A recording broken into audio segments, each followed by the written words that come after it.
Hey guys! Welcome back to my channel. So ngayon, hinahanap namin ngayon si Tita Telma kasi nga sinamahan nga namin siya dito. My God. Kasama ulit namin sila Tita Mabet kasi nakakalabas lang naman kami pag day off nila.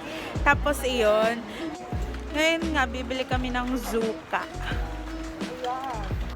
Ayan, ang dami-dami different kinds ng olive oil dito. Iba't ibang brand, pero may puro, may ganon. Basta maraming olive oil and kilalang-kilala siya dito. Tapos, yan, suka. Tapos, ito yung normal na oil or sunflower oil yung pinaka-ano dito.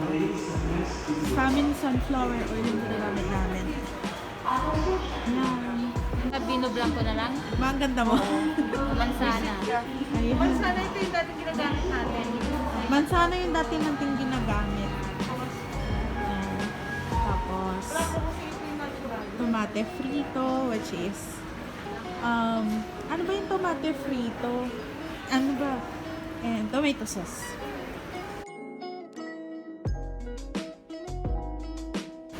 Ayan, kukuha si Mama para kay Franco na donut. Dito maraming ubas, kaya maraming na-produce na wine. Different kinds ng wine. Ayan. Ito naman yung mga alcoholic beverages. Ayan.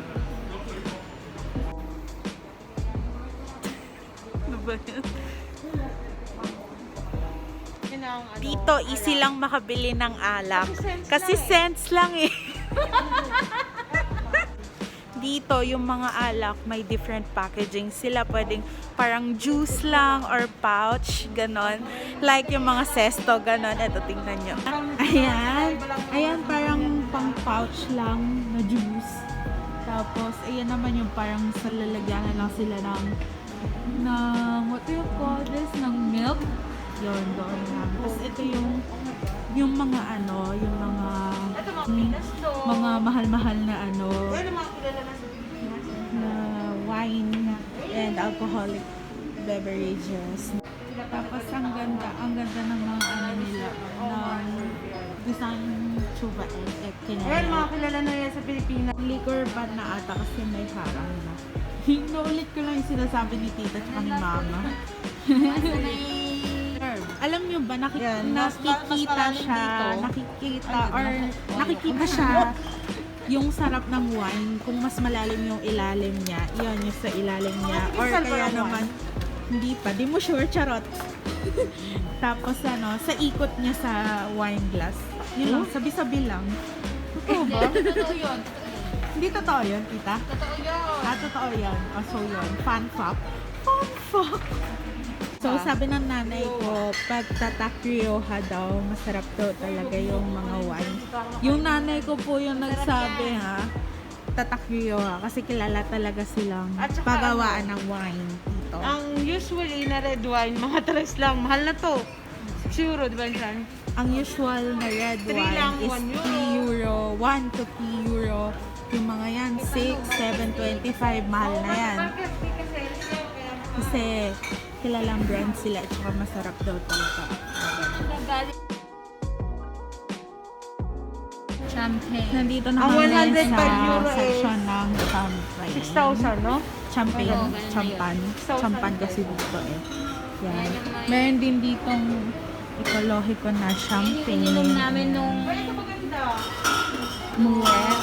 New Year, tsaka Ayan yung mga fancy champagne na rose kinemerut. Tapos, ayan pa, marami pa dito. Ayan no, diba?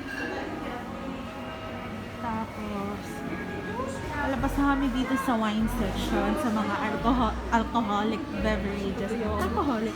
Yun. Tapos, nandito naman kami sa mga sumos na nakaref. Ayan. Daming tao ngayon eh. Dito mura lang siya. yeah. Ayan. Oh, dami-dami. Ito Actually, mura lang. Mura yung mga bilihin dito. Huwag mo lang i-convert sa Pilipinas. Siyempre, mamamahalan yun. Pero pag dito, socks lang, gano'n.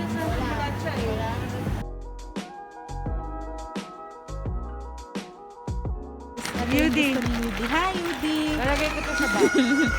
M&M, Maltesers, gano'n.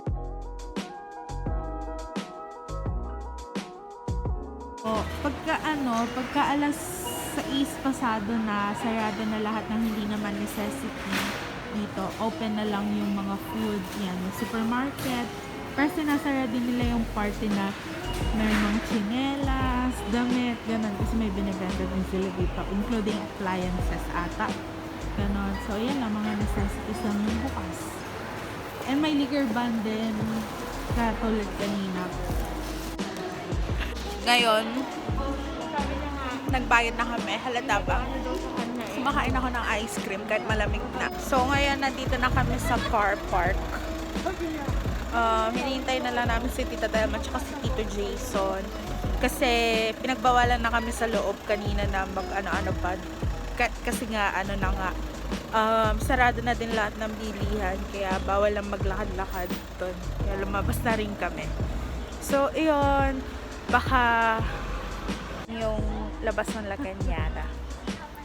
Si Tita Mata tsaka si Mama. Tapos, iyan. Car park. So, bumalik ulit kami ngayon dito sa loob ng Alcampo kasi si Tita, hindi pa siya tapos mamili kasi malamig na masyado sa labas. Kaya, ayun. Ayan, tapos na po si Tita mamili. Kaya, malamig kami. Maybe that's it for this video. Hope you like watching this vid. Hasta luego, bonita. Adios!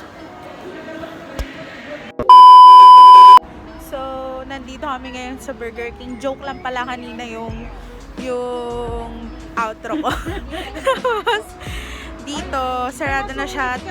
Take out na lang yung pwede. So, naghihintay kami dito sa labas for take out kasi nag-order na kami by tawag yung order. So, ayun.